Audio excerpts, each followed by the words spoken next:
முக்கிய செய்தி, சட்டப்பேரவையில் முதலமைச்சர் மு.க. ஸ்டாலின் உரையாற்றி வருகிறார்.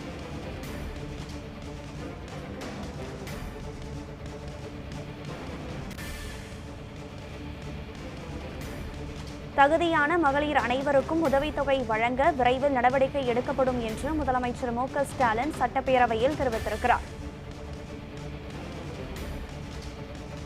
தகுதியான மகளிர் அனைவருக்கும் உதவித்தொகை வழங்க விரைவில் நடவடிக்கை எடுக்கப்படும் என்று முதலமைச்சர் மு.க. ஸ்டாலின் சட்டப்பேரவையில் தன்னுடைய உரையில் குறிப்பிட்டிருக்கிறார்.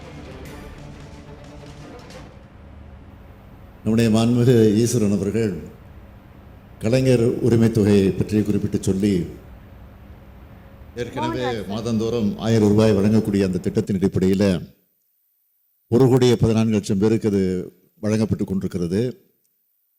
ஆக தகுதி வாய்ந்தவர்களை தேர்ந்தெடுத்து அது வழங்கப்பட்டு கொண்டிருக்கிறது என்பது எல்லோருக்கும் தெரியும்.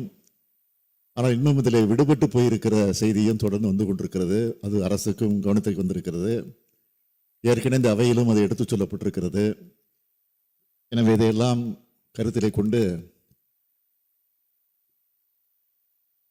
மக்களுடன் முதல்வர் என்ற அந்த திட்டத்தின் அடிப்படையில் பொதுமக்களுடைய கோரிக்கைகளை ஏற்று உடனடியாக அந்த கோரிக்கையை நிறைவேற்றுகிற அந்த பணியை நாம் தொடர்ந்து நிறைவேற்றி கொண்டிருக்கிறோம். ஆக அந்த பணியை பொறுத்தவரையில் வருகிற ஜூன் மாதம் 4ஆம் கட்டமாக அந்த மக்களுடன் முதல்வர் திட்டத்தின் அடிப்படையில் அந்த கோரிக்கைகளை கேட்கக்கூடிய அந்த பணியை தொடங்க இருக்கிறோம்.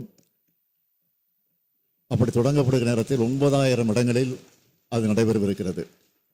அப்படி நடைபெறுகிற போது இந்த கலைஞர் உரிமை தொகை யாருக்கு விடுபட்டு போயிருக்கிறதோ அவர்கள் முறையாக விண்ணப்பித்தால் நிச்சயமாக விரைவில் அதுவும் வழங்கப்படும் என்பதை தெரிவித்துக் கொள்கிறேன்.